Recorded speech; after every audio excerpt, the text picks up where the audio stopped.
I just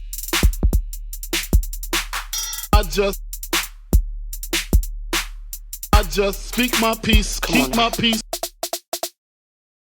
What's good, everybody? Welcome to episode 81 of the Speak My Peace podcast. Rest in peace, Kobe. As always, I'm your gracious host, Greg Lacey. Like we always do about this time. Well, first of all, I want to say Happy Black History Month to all my listeners. Be great this month. I know we're a couple days in. We're about a week and a half in, and this month is nearly over. But do something to commemorate this month. It's a very special month. I know a lot of people, and this is why, and I'm already starting off the episode with a rant, so you already know what type of time I'm on for this episode, so bear with me. But you already know how I feel about the term woke, and I've spoken about it in the past. I hate the term woke and the people who identify with the term woke. That's just my personal spew with that term and the people who identify with it. But I've noticed that this year there's been an influx of people who have gone about saying that, it's Black History Year and it's not Black History Month and not just going to celebrate the month. And I understand that. I understand the sentiment. I understand the motive behind it. But we also have to understand that making statements like that and having that mindset is also a detriment to our people, because we fought to be able to celebrate this month. We know the history of this country and how they feel about our people and how they treat our people. And Carter G. Woodson decided to create a week that just celebrated Black achievements, Black progression, Black unity, and he fought for that. He fought to get that implemented within this country's history moving forward, and he was successful in doing so. And in doing that, he was able, or in doing that, his legacy lived on because many decades later, other Black educators, other Black students decided to fight that same fight that he was fighting, but even making it extended past a week. And those educators, students of the BSU at Kent State University, they fought for us to get an entire month just as an extension of what Carter G. Woodson fought for. And that's important to note. So I agree with the sentiment that, Black history is all year long. It's not confined to 1 month. I do agree with that. But we can't be contradictory in the sense of we want to celebrate Black history, but we want to undermine a certain group of people's history and their progression and what they fought for. We can't do that. I understand if this was like something that was created by America and decided that, just give them, shove them off, give them this little month and let them shut up. I understand in the sense of that. Then yeah, I'm totally against it. But we can't continue to move forward with this mindset of, I'm not going to celebrate Black History Month because it's Black History Year. We can do both. We can celebrate Black History Year, but we can make an extra effort to specifically celebrate Black History Month, because that is important. That is important to our people, and that's important as we continue to progress. So just do your research, do your history, do your Googles, just to find out the knowledge behind, certain things, why certain things are a certain way, because that is definitely important.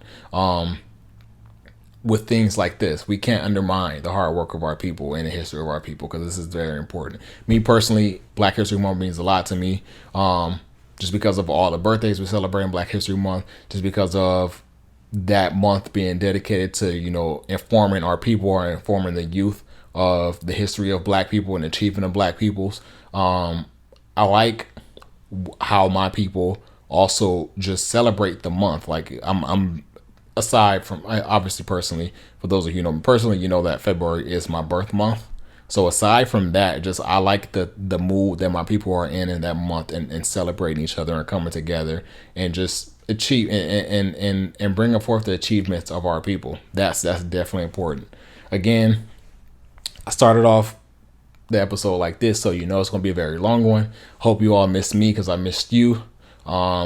And I'm gonna give you all a treat. I know the past couple episodes have been like little loosies, even though my last episode was definitely a very long one when I had the guest on. But leading up to that, it was very short episode, not very short episode, because that's probably the timing that the episode should be. But what you guys have grown accustomed to with me through 80 plus episodes have been, about hour-long episodes. And that's what we got scheduled for this episode. So once again, welcome to the Speak My Peace podcast. If this is your first time listening, welcome. If this is not, welcome back. I hope that I'm able to retain your listenership. Make sure that you're sharing the podcast with your friends, your family, your co-workers, whatever the case may be. I will definitely appreciate it. Word of mouth still works in 2021, believe it or not. So share the podcast. Don't be stingy with it, because I'm definitely benefit from it. I don't know how to. It's no segue into my first topic, because here I am opening up the episode with my background and of what Black History Month means to me and means to our people, and then now I have to cover this story that I've been seeing in the media that, quite frankly, has been swept under the rug. And there's no way to really segue into like being happy and being jittery and being grateful for that, and then jumping into this. But this is what we're going to do. So my first story of the day, we're going to get into this incident that happened in Rochester, New York, with the pepper spraying of the 9-year-old girl. The name of the girl doesn't matter. She's human. She's a minor. So I'm pretty sure that it's laws prohibiting media outlets share the name of the young lady. But just understand it was a 9-year-old Black girl in Rochester, New York, that was pepper sprayed by the police. I believe it was either the beginning of this month or like the ending of last month. Whatever the case may be, I know it was covered in media in the beginning of this month. But basically, to give you all background, there's a 9-year-old girl, Rochester, New York, Black girl, who was at the time with her mom and I believe her stepfather. She was living with them. And I don't know if she have any history of like mental health episodes or manic episodes or anything like that. It doesn't really matter. But the background of this was that, there were things going on in the home that drove her to a state to where she began to threaten to harm herself, threatening to take her life, and threatening to harm her mother as a result. And it was a very like tense atmosphere. It was a very wild atmosphere in this house. I believe that, and I hate to like report on this, not for the sake of anonymity for the parents, but just for the sake of like, I don't like gossiping. But from what I'm read, it was the mother and the stepfather, or the mother and the boyfriend, was fighting, and this drove her to this mind state that she didn't want to deal with it, and as a result, these were the threats that she threatened to carry out, was taking her own life or harming the life of her mother. And so as a result, her mother didn't know how to deal with it. So her response, or her initial response, was call a first responder, because they may know how to deal with this the correct way, because my daughter is threatening to take her life. My daughter is threatening to harm me, and I don't know how to control it. So maybe I can call in someone who is licensed or in the field of controlling this. So she called a first responder. One police officer showed up. You guessed it, the police officer was fill in the blank. And this police officer, for some reason, a grown man, could not handle this minor 9-year-old girl. And so as a result, he calls backup. He gets on dispatch and he calls for backup. Then arrives six police cars and 8 additional police officers. So we have 6 police cars on the scene. We have 9 police officers on the scene for a 9-year-old little girl, Black girl, who was threatening to take her life and threatening to harm her mother. And anyone with common sense would say, I feel like the simple task here is to find out, one, why this girl is in an episode like this. And I'm not a doctor, so I can't say what the simple task here is to do or how to handle this. But just me just being someone who can empathize for another human being, no matter what color, no matter what race they are, I will understand that if a 9-year-old girl straight into these things, maybe remove her from the environment that's driving her this way. And by remove, I mean, you know, taking her away from the scene, whether it's whether it's 10 feet away, whether it's, you know, shielding her, putting her like placing a car in between the house that I take her out of, and, you know, having that car be the shield to where you can have like a calm conversation with this young girl. Another idea of mine would be, you know, maybe offering to take the girl on a walk so you can talk to her and find out why she's this way. And I understand that there are instances in episodes like this to where it doesn't go down like this. Sometimes kids just say, you know, I don't want to do any of those things. None of those things are of interest. And what I believe to be another response in the sense of that is having a conversation with the parents. Find out what's going on. Why is this child this way? Why is the child acting this way?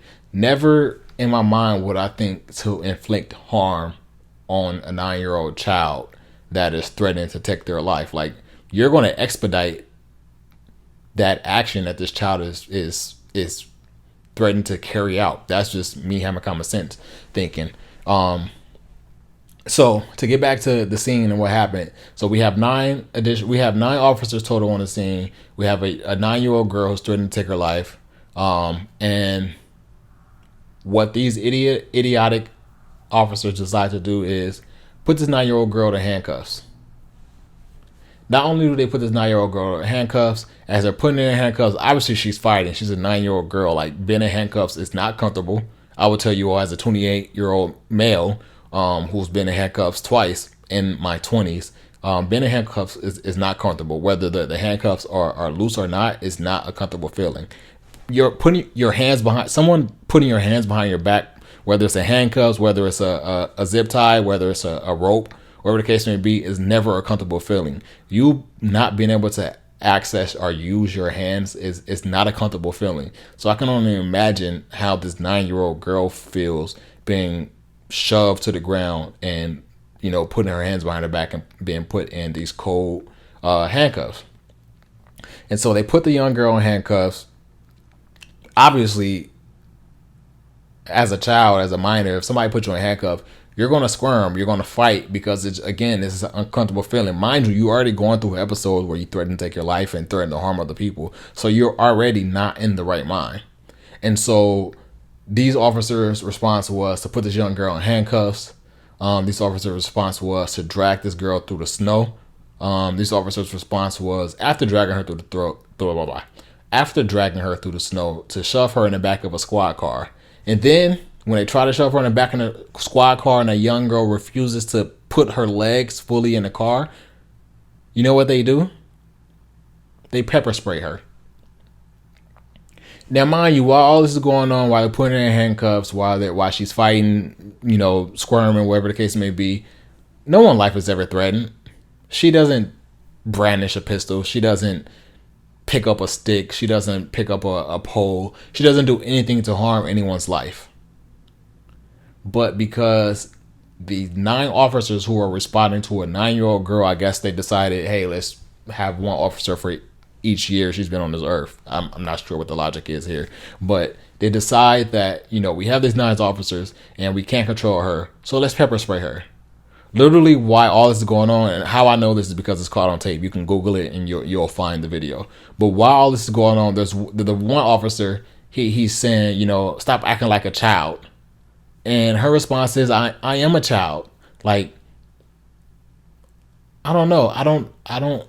And this is more of that mind state. And this is more why, excuse my language, why it has always been fuck the police. And for the rest of my life, it will always be fuck the police. I don't care if I have family members. I don't care if I have close friends. I can love you and still hate your profession and the people who you love in your profession. That's just who I am, and that my stance on that will never change. Again, excuse my language. I'm not saying it to be cool. I'm not saying it because, you know, it's this cool phrase that was introduced to the world by people who come from the same city I come from. I'm saying that because I wholeheartedly believe it.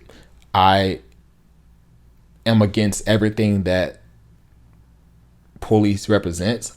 And I'm against everything that badge represents. I'm against everything that blue shield represents. And so I say all that and to say that, that quote with him tell her you're acting like a child is just like, this goes back to another topic that we constantly touch on in this podcast about people. One of my main issues with police is they are policing neighborhoods that they are not familiar with. They are policing communities that they are not familiar with. And even though they are policing these communities they're not familiar with and neighborhoods they're not familiar with, they're not getting to know the people. And I understand where it can be a hard task to do so, especially in these black and brown communities because of the relationship between police and black and brown people. But they're not building a relationship, and so they're carrying out these tasks with these mind state of black people being inhumane. And that has been the outlook on my people in this country for a while, and that outlook still carries on. That it's certain people in this country who just don't see black people or people of color as equal. And that's what that quote tells me. You have this officer wrestling a 9-year-old girl and telling her she stop acting like a child when she's 9 years old. Like, what is she supposed to act like? And her response is just right on cue. It's like, I am a child. It's like, despite everything that was going on, despite everything that led up to that situation, she was still of the conscience and understood who she was and where she was and was able to respond with that. That, to me, that's a powerful response. Because, like, what else is she supposed to say? Okay. Like, she don't know how else to act. She can't act like an adult as a 9-year-old. She can't act like a teenager as a 9-year-old. She can't act like an elderly person as a 9-year-old. For 9 years on this earth, she has only been a child. Whether that was a toddler, an infant, or a young age kid, wherever the case may be, she has only been a child in her entire experience on this earth. And you have this grown man. I don't know how old he is. I can guess that the majority of people who were on that scene were 30 plus years old. But you have this grown man who's telling somebody, or telling a 9-year-old black girl to stop acting like a child as he's shoving her on the ground in the snow. Mind you, it's Rochester, New York. We know that the East Coast is going through a snowstorm or a winter storm currently, or happening for the past couple of weeks. But then you have this idiot, who is shoving this young 9-year-old girl in the snow and putting her hands behind her back and putting her in cuffs, telling her to stop acting like a child. And it's just like, ways to have situational awareness, you idiot. Like,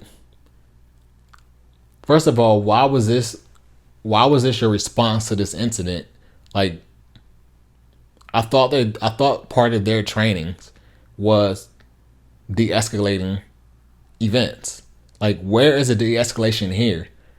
You show up to a scene to where this young girl is having this episode, and you decide to escalate things rather than de-escalate things by putting fear into this young girl, by exerting your power trip over this young girl and things like that, just creating a more manic environment for this little girl than she was already in.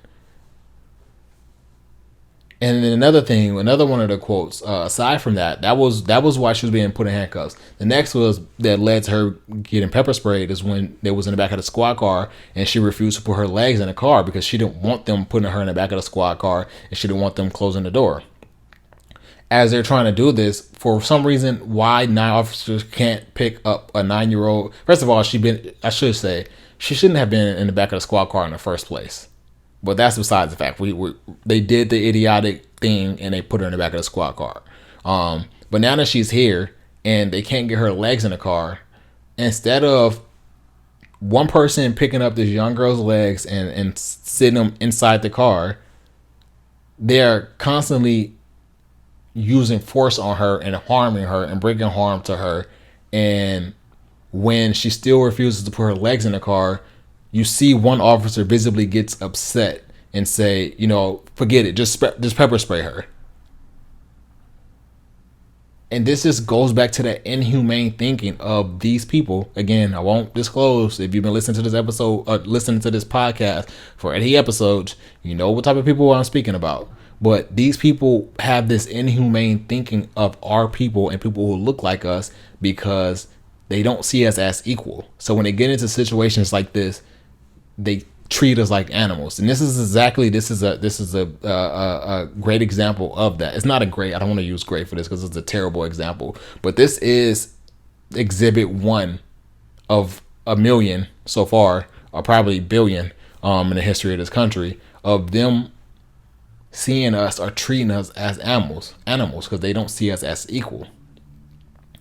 And like, I don't know, that video, it just breaks my heart. Just like, I don't understand what it takes for these idiots to come to that mindset. Like, you can only push a certain agenda so far. You can only push a message so far. So we're just like, when it keeps falling on deaf ears, at a certain point you give up. And I'm glad that my people are resilient and we don't give up and we continue to fight for equality and things like that, and we continue to fight against injustices. But it's just like, at a certain point when things fall on deaf ear, you get tired. But because we are so resilient, because our people are so strong, we continue to fight this fight in efforts to create a better future for our youth, for our children, for our grandchildren, great-grandchildren, and things like that. But it's tiring. It's like, why are you using force on a young black child that you would use on an adult? And again, this just goes back to us not being treated as equal. It's like, if this was a white child, that force would not be used. And that's just the truth. The force, first of all, you shouldn't be using force on a child at all. That's the first thing. But just like, that does not equal in comparison. Like, the force you use on an adult and the force you use on a child should not even be close if you're going to use force. And I want to read this. I was reading an article just about just the mental development, and it also goes into just that conversation I speak about, just the relationships we have with these idiots who are sworn, the pigs who are sworn in to protect and serve our communities. It ties into all of that, and I'm gonna read this. I forget where I got it from. I would cite the source, but I don't remember where I got it from. But I just found it this past weekend. But this quote is, in regards to children and their brains and the development of the brains, it says, their brains are still developing, causing them to perceive, process, and respond differently to stimuli than adults. The psychological damage caused by violent or negative interaction with police can be long-lasting, affecting their schoolwork, their ability to trust adults, their sleep, their overall safety. Researchers emphasize that the effects of trauma are even greater when perpetrated by authority figures like police, whom children are taught to trust.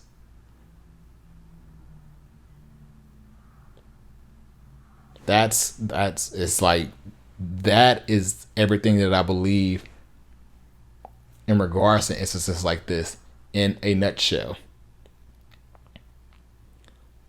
My people, black people, we have to stop calling the police.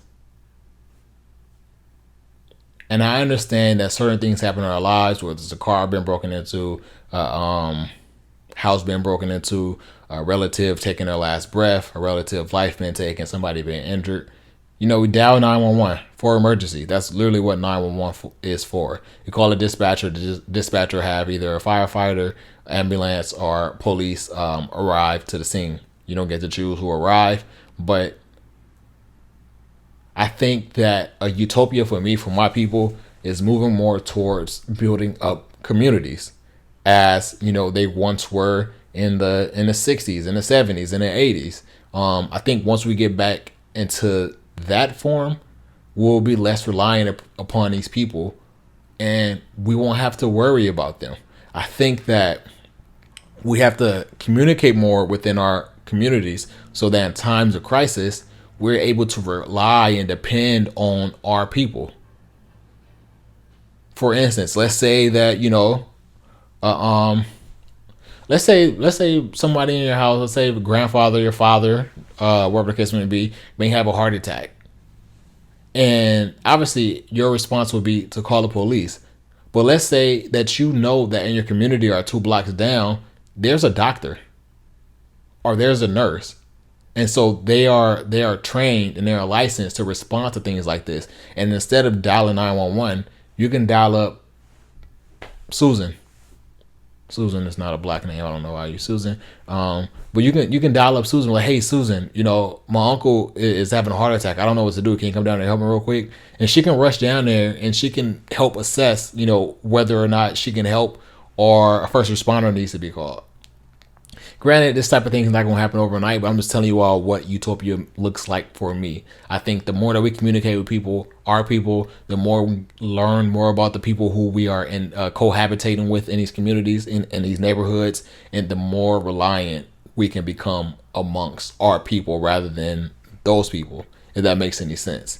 And I think that the quicker we move to that, the quicker we're able to move to that, the better we are off, because we can't trust these people. These pigs that are sworn in to protect and serve, we can't trust them.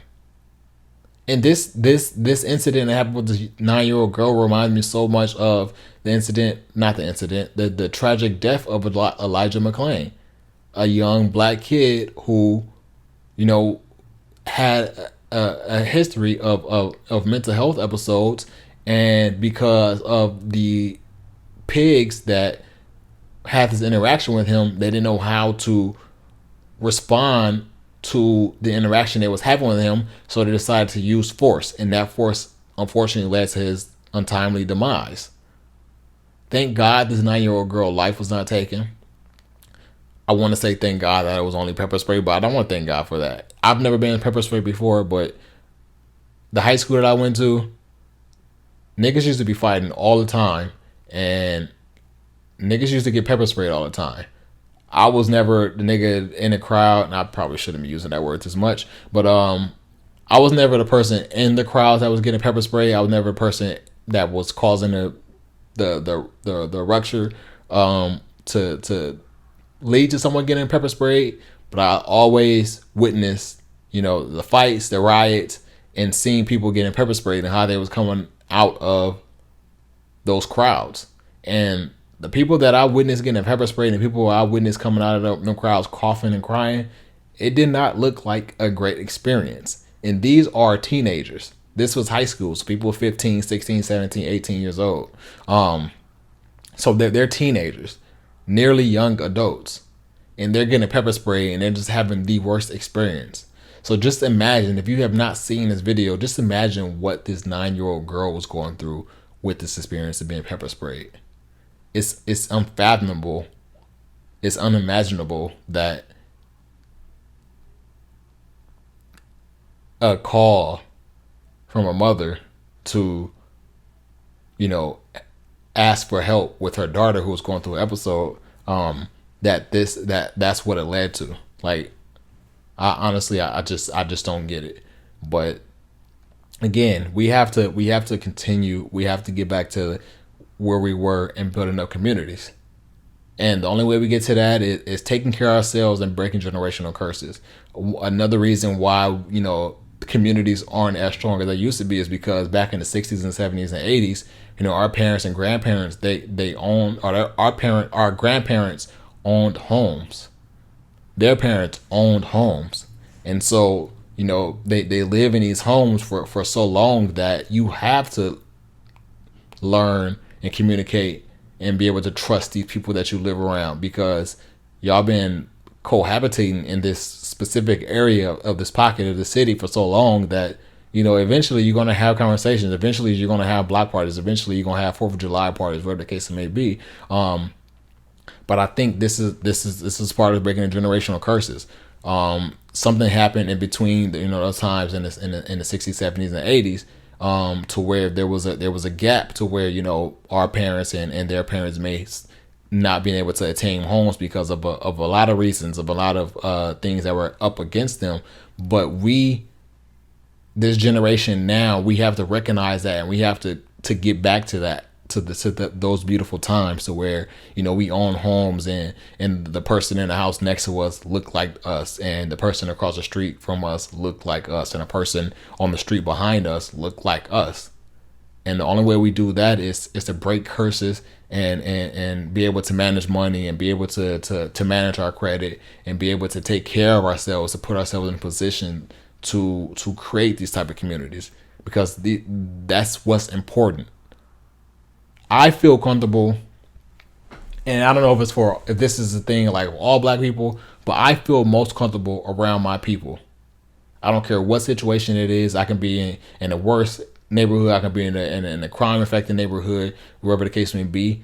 I feel comfortable around my people because I know no matter what the situation is, if I'm ever in a pickle, there's going to be somebody there that empathizes for me or sympathizes for me, because I may look like their nephew, or I may look like their cousin, or whatever the case may be. I feel most comfortable around my people, and I want my kids to grow up in an environment to where they are comfortable because the people around them look like them. But we have to continue to break these curses. We have to continue to right the wrongs, so that we are not dependent upon an external group of people that don't look like us, that don't care about us, that don't see us as humans. That is very important.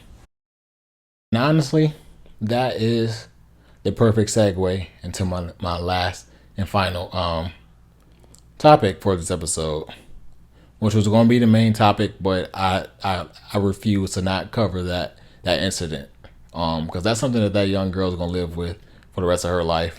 It's definitely a traumatic experience, and my thoughts and my well wishes are out to the little girl as she continues through life, and has to live with that experience. But my next segment, man, this week is a big week, man. We got a huge release coming out on HBO Max. So I guess I give you all my what to watch this week early. My what to watch this week is Judas, or Judas and the Black Messiah. Judas and the Black Messiah. This story covers the unfortunate assassination of the good brother Chairman Fred Hampton, and how the assassination happened. Now, I'm not going to cover the entire thing because I want you all to watch the movie so you can learn. It's definitely an informative movie from what I believe it to be. But I know it's not going to be a biological or biographical movie of Fred Hampton. But the reason why I say this is going to be a big thing is because, we know about the legend. My generation, we know about the legends of the Black Panther. I don't know if the generation after me know anything about the Black Panthers.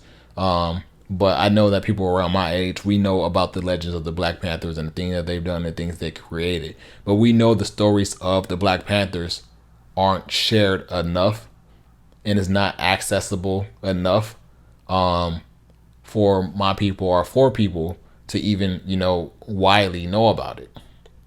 Just like the same thing with Malcolm X. You all know how I feel about Malcolm X. But we know that oftentimes in history, when you have people fighting against oppression and they're not using the turn of the cheek method, and when they're actually fighting back against it, those people are deemed militants, devils, wherever media can portray them as being synonymous with evil. This is what often happens. And that's exactly what happened with the Black Panther Party.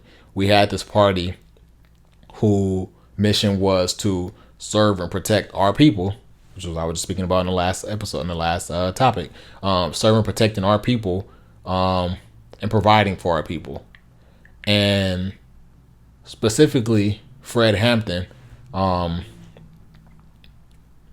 He was the chairman of the Chicago chapter of the Black Panther Party. And before I even get to that, I gotta just go through a brief biography, background of Fred Hampton, because again, I don't know how much the movie is going to cover, because I know specifically that movie is like the synopsis of it is covering what led up to his assassination, which is just a fraction of his life and his legacy.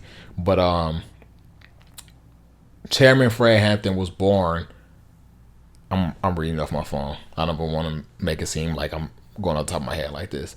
Good brother Chairman Fred Hampton was born on August 30th, 1948, and was assassinated on December 4th, 1969. He was born and raised in Chicago.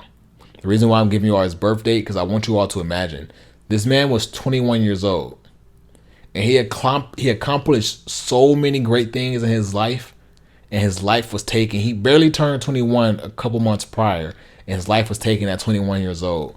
So I want to going back to that topic of humanizing our people.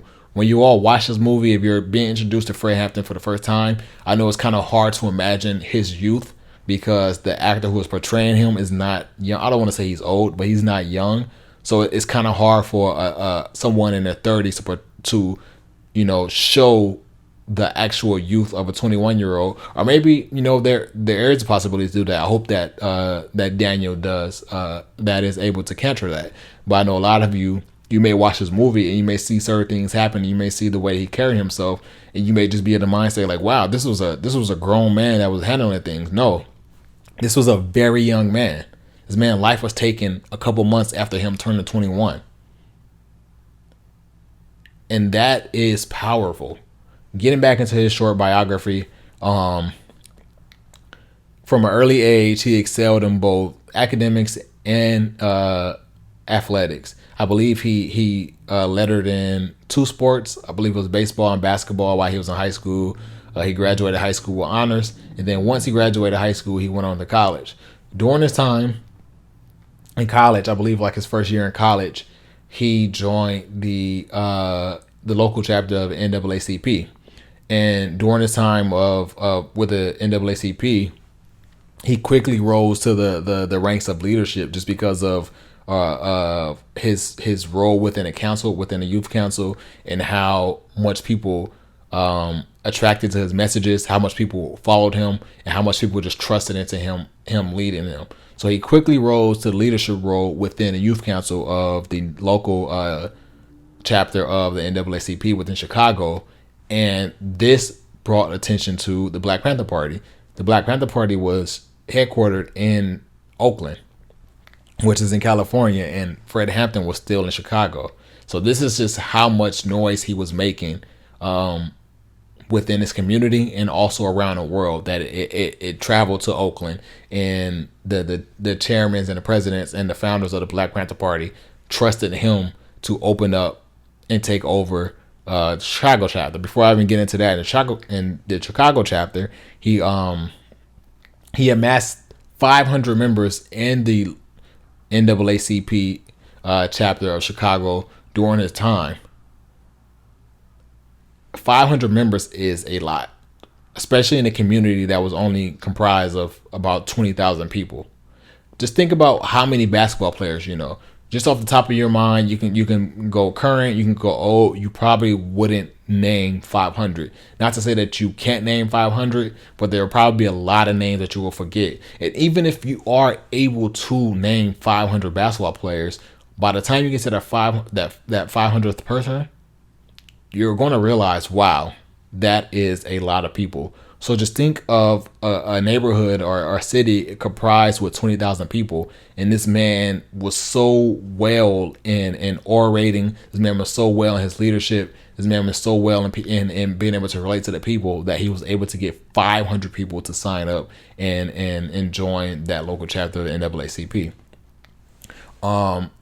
During that time of him leading that youth council in the NAACP in Chicago, they was able to lobby for better academic and recreational facilities for African Americans in Chicago. Another thing that he did, well, I guess this was following him leaving the NAACP and joining the Black Panther Party, but even with him joining the Black Panther Party, like he quickly rose to a leadership role there as well. As I previously said, he was the head of Chicago chapter.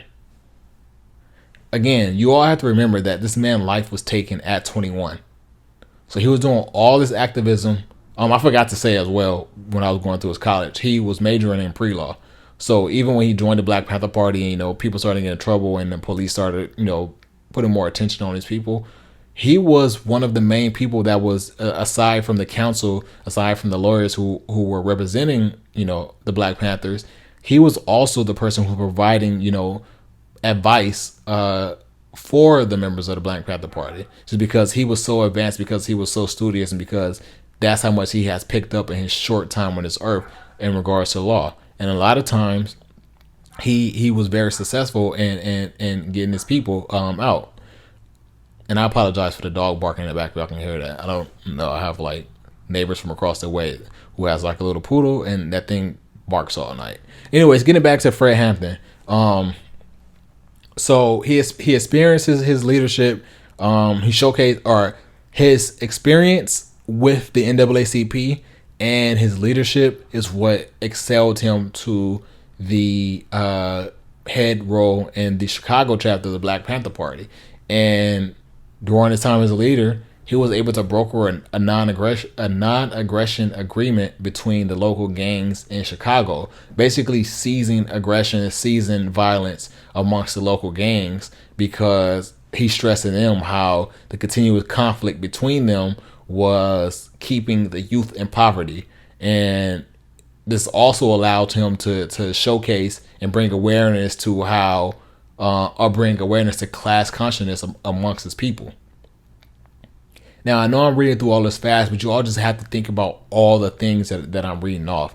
Like this man, he was so conscious of just what needed to be done for the advancement of our people. He was so conscious of how important the youth was that he was just getting all these things done, like lobbying for a better academic and athletics. That is a direct tie to the pastime for young black children. We don't have too much to do. We don't have that many resources. But, if we have more funds poured into, our athletic facilities, our academic facilities, it creates a better path for us to advance in this thing we call life. Because we know we come from communities to where we're not given those chances. We're not given those opportunities. So just think about that. And then think about the last thing I just covered about the non-aggression pact. I know we all know what Chicago as it stands in 2021 and everything that's synonymous with Chicago as far as like violence and gangs and things like that, and the deaths that's synonymous with that city. The city is more beautiful than everything like that. That's just what's covered in the media. I don't want to misconstrue how I feel about Chicago. But that's just what the media shows us. So I know a lot of you people think that that's all there is to Chicago, just like the city I come from. All the media shows us is death and violence and gangs and things like that. So a lot of people think that's all there is to offer. But the reason why I bring this point up in the non-aggression agreement is because what we all know about Chicago now has always been that way. Like, I believe some of the first gangs, and I don't mean gangs like Blood or Crip, I mean gangs like, whether it's what do they call it, bootleg and liquor, whether we call it mobs or mafias, whatever the case may be, those originated in places like Chicago. And so just think about the long history of gangs and the violence and the things like that exist in Chicago. Then you have this young man, not even 21 at that point, creating an agreement between gangs within the community, gangs who have been in these communities for probably way longer than he had been alive or his entire life up to that point. And he was able to broker an agreement for them to, I won't say stop the violence, but at least cease the violence so that the youth had a better opportunity to excel in life. Like, that's monumental. I don't know if you all understand, my listeners, I don't know if you all understand how important and how great, how big of an accomplishment that is, but it's a big accomplishment, especially for someone that young to be able to do something like that. And then aside from that, not only was he able to broker that agreement, like during that time, I believe that the violence amongst gangs in Chicago was the lowest it had ever been during that time. And then while he created that broker and that agreement, that pact, he also formed the Rainbow Coalition, which was an activist group, which was a culmination of all those gangs within those neighborhoods, whether it's the white gangs, the Latinx, Puerto Rican gangs, whether it's the black gangs and the Black Panther Party. He literally turned their way of thinking and what they had been carrying out for so long within that community. He really turned the agenda to fighting against that, fighting against the things that oppress them. So now you have these gangs who were once fighting for territory and fighting for money, whatever the case may be. They are now fighting for human rights. They are now fighting for equality. Now they're fighting against the oppressor. And if you don't understand how powerful that was, that is why he is no longer here. Again, I'm not going to get into why he was killed and how he was killed, because that's going to be covered in the movie. But I just wanted to humanize this man ahead of this big weekend, because a lot of people are going to be introduced to Fred Hampton for the first time. And I just want you all to understand that this man was 21 years old and he accomplished all of these things that I just listed out in this short time on this earth before his life was taken by the FBI. And that's really all I have for you all this weekend. My what to watch for this week is obviously Judas and the Black Messiah. It's on HBOMax. If you don't have HBOMax, please start a free trial and watch this movie, because the story is important. My other what to watch for this week, one of my cousins is going to be a Wheel of Fortune this week. Actually, the day this episode airs, if you listen on Thursday, she's going to be on tonight. So my two what to watches for this week is Wheel of Fortune on 2/11 and Judas and the Black Messiah on HBOMax. Again, if you don't have HBOMax, please start a trial and watch this movie. Have a conversation with the youth. Inform yourself. Do your Googles, whatever the case may be, because this story is important. My best kept secret for this week, we're going to get into some Shelter by Vic Mensa, Wyclef Jean, and Chance the Rapper. Once again, my best kept secret for this week is Shelter by Vic Mensa, Wyclef Jean, and Chance the Rapper. I appreciate you all for tuning in to the Speaking of Peace podcast. Hope that you all continue to have a wonderful Black History Month. Do something great, inform the youth, educate yourself. Do some research, wherever the case may be. Just commemorate this month, because it is important to our people. And then just commemorate this weekend, because this is a big weekend for our people. This is a story that's not widely known. This is a story that's not widely told. And we're going to see it on the big screen. Oh, before I go, I had a good point. This is why representation matters. You see, I have my Black Panther shirt on. I don't know how I forgot to cover that, and this is the reason I put my Black Panther shirt on. But this is why I continue to tell you all that representation matters. We have a great director, Ryan Coogler, who bursted on the scene with the movie detailing the life of Oscar Grant, the young man whose life was taken at the hand of BART police. And not many knew about his story. And then from there, this man gets the job to direct the Black Panther. We know all what Black Panther, the Marvel movie, what it meant to our people. And he did an incredible job with both movies. And then he was able to parlay his success with Fruitvale Station, Black Panther, and to him directing the new Space Jam. But before we get Space Jam, this man directed the story of an actual Black Panther. And that's important to note. This is why we have to continue to support our people, and this is why representation matters. Because as soon as we get a foot in the door, it opens more doors, because the people who didn't allow us certain things because of our skin color, they quickly are proven wrong with how they think about us, because we excel in whatever we take over. So this is why we have to continue to big up our people. This is why we have to continue to support our people, because of people like Ryan Coogler. So once again, huge shout out to Ryan Coogler. My best kept secret for this week, once again, is Shelter by Vic Mensa. That's the Speak My Peace podcast for this week. If you're listening on YouTube, make sure you're subscribing, liking, commenting, whatever the case may be. If you listen on Apple Podcasts, Google Podcasts, iTunes, I already said Apple Podcasts, Spotify, subscribe, rate, comment, feedback, whatever the case may be. I appreciate it. I feel like I talked for a while, so I'm going to get out of here. Thank you all.